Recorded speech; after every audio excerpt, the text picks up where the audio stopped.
Hello friends, welcome to everyone. ఈరోజు ఈ వీడియోలో ఇంట్లో వారితో కానీ పిల్లలతో కానీ మామూలుగా మనం రోజు వాడే పదాలు ఏ విధంగా ఉంటాయి, ఆ పదాలను ఉపయోగించి ఒక పెద్ద వాక్యము ఏ విధంగా ఉంటుందని ప్రతిదానికి ఒక ఉదాహరణ చెప్తాను.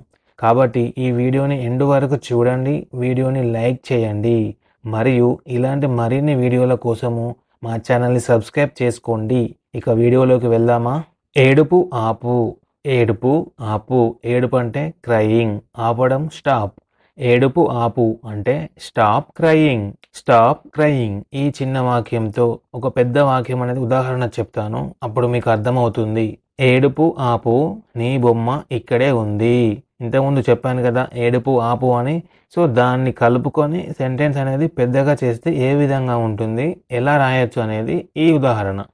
ఏడుపు ఆపు, నీ బొమ్మ ఇక్కడే ఉంది అంటే same. Stop crying, your toy is right here. నీ బొమ్మ ఇక్కడే ఉంది అంటే బొమ్మ అంటే టాయ్ లేదా డాల్ అనొచ్చు, ఏదైనా కూడా. టాయ్ అంటే అన్నీ వస్తాయి కాబట్టి టాయ్ అని చెప్పాను. హియర్ అంటే ఇక్కడే. Stop crying, your toy is right here. ఈ విధంగా ఉంటుంది. నెక్స్ట్, పట్టుబట్టవద్దు. పట్టుబట్టడం అంటే ఇన్సిస్ట్. డోంట్ ఇన్సిస్ట్ అంటే పట్టుబట్టవద్దు. అంటే పిల్లలు కానీ పెద్దవాళ్ళు కానీ కొంతమంది మారం చేస్తారు కదా, ఇదే కావాలి నాకు అది కావాలని చెప్పేసి మారం చేస్తారు కదా, దానినే పట్టుబట్టడం అంటాము. సో దీనికి సంబంధించి ఒక ఉదాహరణ చూద్దాము. చిన్న పిల్లవాడు ఐస్ క్రీమ్ కావాలని పట్టుబట్టాడు. చిన్న పిల్లవాడు ఐస్ క్రీమ్ కావాలని పట్టుబట్టాడు. ఇన్సిస్ట్ అని చెప్పాను కదా, పట్టుబట్టడం అంటే ఇన్సిస్ట్. కాబట్టి లిటిల్ బాయ్, చిన్నపిల్లవాడు కాబట్టి the little boy insisted on having ice cream. దేని మీద పట్టుబట్టాడు? ఐస్ క్రీమ్ కావాలని పట్టుబట్టాడు. కాబట్టి the little boy insisted on having ice cream. ఈ విధంగా ఉంటుంది. దీనికి మరొక 2 ఉదాహరణలు చెప్తాను, అప్పుడు ఈజీగా అర్థమవుతుంది. ఈ ఇన్సిస్ట్ అనేవాడు కొత్తగా విన్నట్టుంది కదా, అందుకని ఇంకో 2 ఎగ్జాంపుల్స్ చెప్తే మీకు ఈజీగా అర్థమవుతుంది.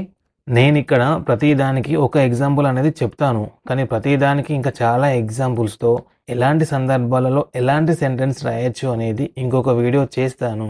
ఈ వీడియో చూసిన తర్వాత ఆ వీడియో చూడండి, అప్పుడు మీకే అర్థమవుతుంది. ఒక పదంతో ఒక చిన్న వాక్యంతో ఇన్ని వాక్యాలు రాయొచ్చా, ఇంకెన్ని వాక్యాలు రాయొచ్చు అని చెప్పేసి మీకే అనిపిస్తుంది. అంటే ఒక దాని మీద డిపెండ్ అయ్యి మనం ఇంకా చాలా ఆలోచించి వేరే వేరే సెంటెన్స్ అనేది మనం ఓన్గా రాసుకోవాలి. ఓన్గా రాసుకున్నప్పుడే మనకు ఇంగ్లీష్ అనేది త్వరగా వస్తుంది. ఎందుకంటే మనకు తెలిసిన పదాలని వాడామనుకోండి, మాట్లాడేటప్పుడు కొత్తవి గుర్తు రావు. వాళ్ళు అడిగిన దానికి ఆన్సర్ చేయడంలో ఇబ్బంది పడతాం. కాబట్టి డిఫరెంట్గా ఆలోచించాలి. ఒక ఉదాహరణ తీసుకొని దానికి మరిన్ని ఉదాహరణలు రాసామనుకోండి, అప్పుడు తొందరగా నేర్చుకోవచ్చు. మరిన్ని ఎగ్జాంపుల్స్ చూద్దాము ఇదే ఇన్సిస్ట్ వర్డ్ పైన. చిన్నవాడు బొమ్మలు కొనాలని పట్టుబట్టాడు. ఇంతకుముందు ఐస్ క్రీమ్ కావాలని పట్టుబట్టాడని చెప్పాను కదా, ఇప్పుడు బొమ్మలు కొనాలని అంటే సేమ్ ఉంటుంది చూడండి. The little boy insisted. ఇంతకుముందు ఏమన్నాం? The little boy insisted on having ice cream అన్నాం. ఇక్కడ ఆన్ బయింగ్ టాయ్స్, ఎందుకంటే కొనాలని పట్టుబట్టాడు కదా. బయింగ్ అంటే కొనడం, పట్టుబట్టడం అంటే ఇన్సిస్ట్, టాయ్స్ అంటే బొమ్మలు. కాబట్టి 2 కరెక్ట్గా ఉన్నాయి. ఇప్పుడు ఇంకోటి చూద్దాము. పిల్లలు సినిమాకు వెళ్ళాలని పట్టుబట్టారు. ఎక్కడికి? సినిమాకి. ఎవరు? పిల్లలు. ఏమన్నారు? పట్టుబట్టారు.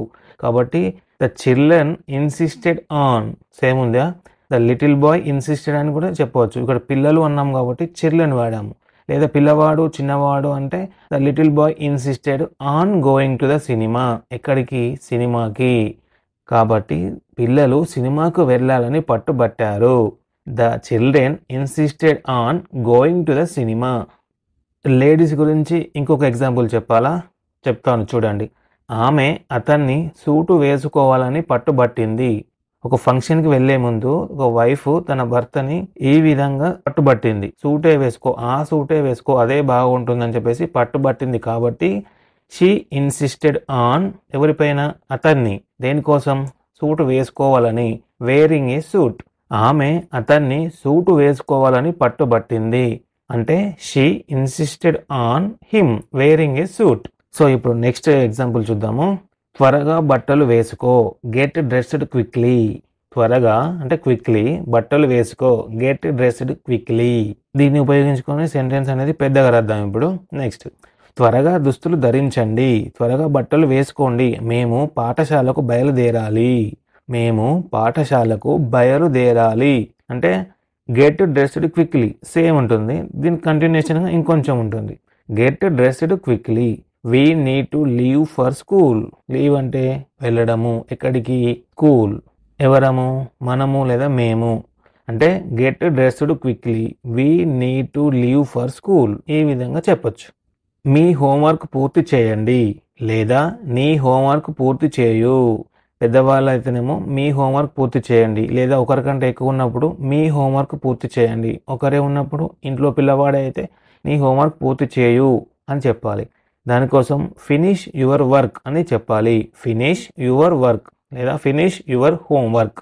హోంవర్క్ అనొచ్చు, వర్క్ ఏదైనా ఒకటి ఫినిష్ చేయాలంతే. కాబట్టి మీ హోంవర్క్ పూర్తి చేయండి.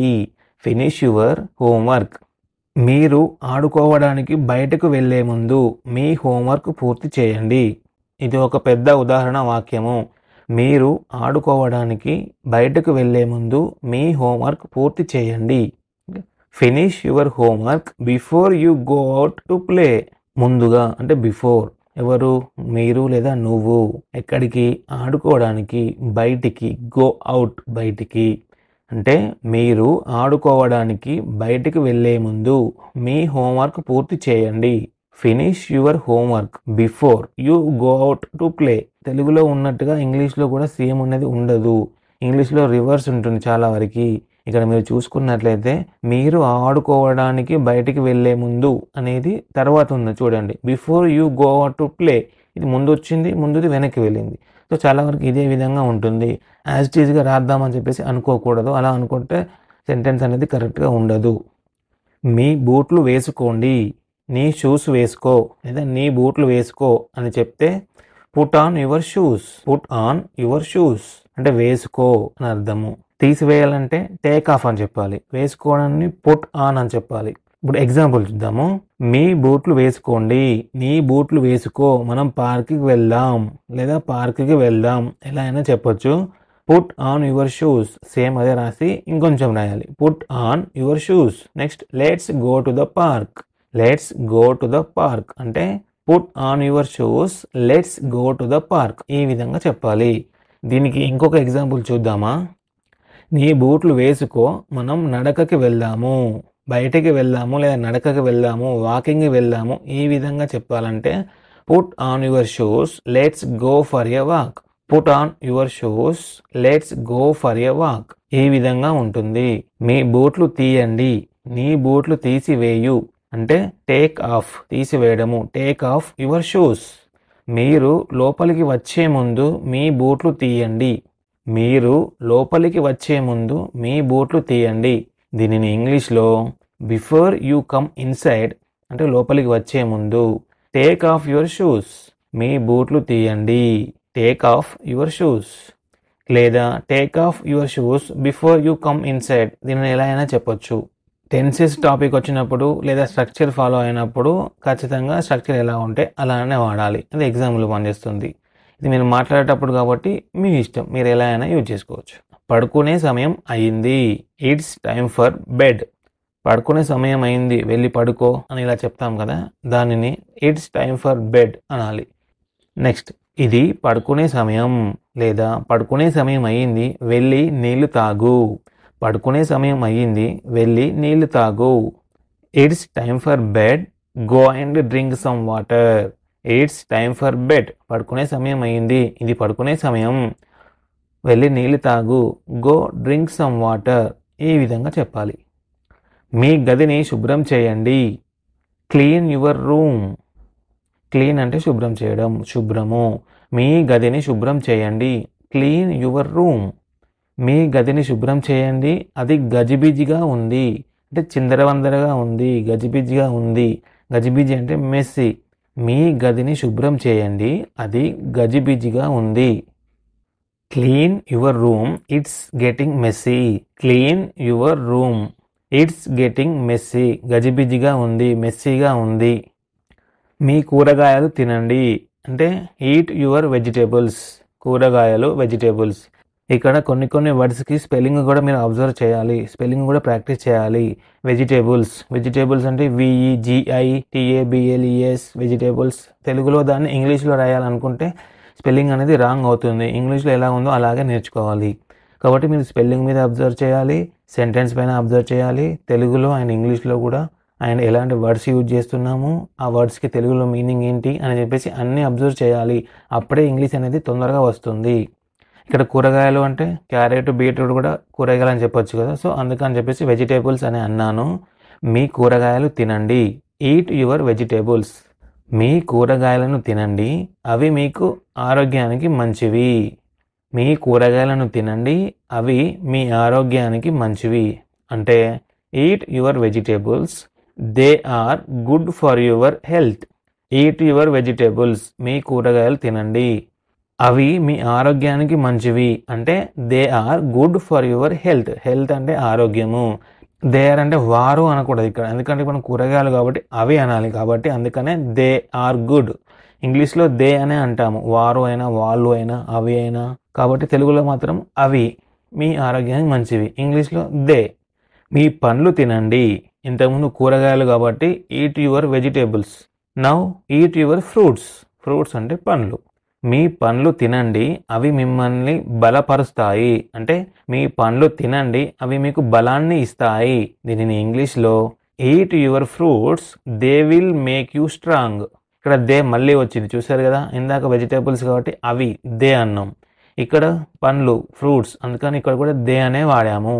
Eat your fruits, they will make you strong, కాబట్టి బలాన్ని ఇస్తాయి. ఇక్కడ ఇది ఫ్యూచర్ టెన్స్లో ఉంది, ఎందుకంటే నేను పండ్లు తినండి అవి మీకు బలాన్ని ఇస్తాయి అన్నాను. బలాన్ని ఇచ్చాయి, బలాన్ని ఇస్తున్నాయి అనలేదు కదా. బలాన్ని ఇచ్చాయి అంటే పాస్ట్ టెన్స్, ఇస్తున్నాయి అంటే ప్రెసెంట్ టెన్స్, ఇస్తాయి అంటే ఫ్యూచర్ టెన్స్. ఇది టెన్సెస్ చెప్పేటప్పుడు క్లియర్గా చెప్తాను. ఇప్పుడైతే మీరు ఇలా కొంచెం నేర్చుకోండి. టెన్సెస్ టాపిక్ వచ్చినప్పుడు ఇవన్నీ మీకు గుర్తుంటాయి కాబట్టి, ఆల్రెడీ విన్నారు, చూశారు, రాసుకున్నారు, ప్రాక్టీస్ చేశారు కాబట్టి టెన్సెస్ టాపిక్ వచ్చినప్పుడు మీకు ఈజీగా తెలిసిపోతుంది. విల్ వచ్చింది కాబట్టి ఫ్యూచర్ టెన్స్. నెక్స్ట్ చూద్దామా. ఇక లోపలికి పరిగెత్తకండి లేదా లోపల పరిగెత్తకండి. Don't run inside. పరిగెత్తడం అంటే రన్, ఇన్సైడ్ అంటే లోపల. డోంట్ అంటే వద్దు అని. లోపలికి పరిగెత్తకండి, డోంట్ రన్ ఇన్సైడ్. లోపలికి పరిగెత్తకండి, మీరు పడిపోయి మిమ్మల్ని మీరే గాయపరచుకోవచ్చు. లోపలికి పరిగెత్తకండి, మీరు పడిపోయి మిమ్మల్ని మీరే గాయపరచుకోవచ్చు. అంటే డోంట్ రన్ ఇన్సైడ్, లోపలికి పరిగెత్తకండి. యూ మైట్ ఫాల్ అంటే మీరు పడిపోవచ్చు. అండ్ హర్ట్ యువర్ సెల్ఫ్, మీకు మీరే గాయపరచుకోవచ్చు. హర్ట్ యువర్ సెల్ఫ్ అంటే you might fall and hurt your self అంటే మీరు పడిపోయి మిమ్మల్ని మీరే గాయపరచుకోవచ్చు అని అర్థము. మీ భోజనాన్ని పంచుకోండి. పంచుకోవడం అంటే షేర్ చేసుకోవడం. భోజనము లంచ్. మామూలుగా అయితే మీ భోజనాన్ని పంచుకోండి అని చెప్పాం కదా. ఇద్దరు కలిసి షేర్ చేసుకొని తినండి. కొంచెం షేర్ చేసి ఇవ్వు, తమ్ముడికి ఇవ్వు, చెల్లెకి ఇవ్వు అని ఇలా చెప్తాం కదా. సో మీ భోజనాన్ని పంచుకోండి. Share your lunch. Share your lunch. మీరిద్దరూ మీ లంచ్ ఒకరికొకరు పంచుకోవాలి, సరేనా? మీరిద్దరూ మీ లంచ్ని ఒకరికొకరు పంచుకోవాలి, సరేనా? దీనిని మీరిద్దరు అంటే యు బోత్, ఒకరికొకరు అంటే each other. You both should share your lunch. You both should share your lunch with each other. Okay, ఈ విధంగా చెప్పాలి. నా మాట వినండి, నా మాట విను. Listen to me. నా మాట వినండి, లిజన్ టు మీ. నా మాట వినండి, ఏమి చేయాలో నేను మీకు చెప్తాను. నా మాట వినండి, ఏమి చేయాలో నేను మీకు చెప్తాను. అంటే listen to me and I will tell you what to do. What to do అంటే ఏమి చేయాలి. ఐ విల్ టెల్ యూ, నేను మీకు చెప్తాను. ఇది కూడా ఫ్యూచర్ టెన్స్, విల్ వచ్చింది. అంటే నా మాట వినండి, లిజన్ టు మీ. ఏమి చేయాలో నేను మీకు చెప్తాను అంటే I will tell you what to do. సినిమాలో ఒక డైలాగ్ ఉంటుంది కదా, ఇప్పుడు చెప్పండి రా అబ్బాయిలు, what to do what not to do. ఆ డైలాగే ఇక్కడ. What to do what not to do. ఏమి చేయాలి, ఏం చేయవద్దు. దాన్ని తాకవద్దు. Don't touch that. తాకడము టచ్, ముట్టుకోవడము. డోంట్ అంటే వద్దు. దేనిని, దాన్ని. Don't touch it, don't touch that. దాన్ని తాకవద్దు, అది ఒకటే కాబట్టి దాన్ని తాకవద్దు. Don't touch that. అవి అంటే వాటిని తాకవద్దు అంటే దోస్ అవి, దీస్ అంటే ఇవి, ఇది కూడా అన్ని తెలియాలి కాబట్టి డోంట్ టచ్ దీస్ వీటిని తాకవద్దు అని ఈ విధంగా కూడా చెప్పొచ్చు. దీనికి సంబంధించిన ఉదాహరణ చూద్దాము. దానిని తాకవద్దు, అది ప్రమాదకరమైనది కావచ్చు. ప్రమాదకరమైనది అంటే డేంజరస్ కావచ్చు, might be. Don't touch that, it might be dangerous. May, might ఇది వర్బ్ ఫార్మ్స్ వచ్చినప్పుడు టెన్సెస్ చెప్పే ముందు చెప్తాను. మే, మైట్. స్టార్టింగ్ లో చూసుకున్నట్లయితే హ్యావింగ్ ఉంది కదా, having, have, had, had, having. ప్రతి సెంటెన్స్ లో వర్బ్ ఉంటుంది, దానికి సంబంధించి ప్రతి దానికి వర్బ్ ఫార్మ్స్ ఉంటాయి. ఇవన్నీ కూడా ఎక్స్ప్లెయిన్ చేస్తాను. అవి చేసిన తర్వాతనే టెన్సెస్ చెప్తాను. ఈ వీడియో ఎక్కువ లెంత్ కావద్దని చెప్పేసి చిన్నగా చేశాను. మీకు ఇంట్రెస్ట్ ఉందా లేదా అని చెప్పేసి ఈ వీడియో ఇలా చేశాను. ఈ వీడియో కనుక మీకు నచ్చినట్లయితే ఇలాంటి వీడియోలు మరిన్ని చేస్తాను. కానీ ఈ వీడియో మీకు నచ్చిందా లేదా అని నాకు తెలియాలంటే వీడియోని లైక్ చేయడము లేదా కామెంట్ సెక్షన్లో కామెంట్ చేయడము అనేది ఏదో ఒకటి చేయండి. సో నాకు అర్థమవుతుంది. Thanks for watching this video. జై హింద్.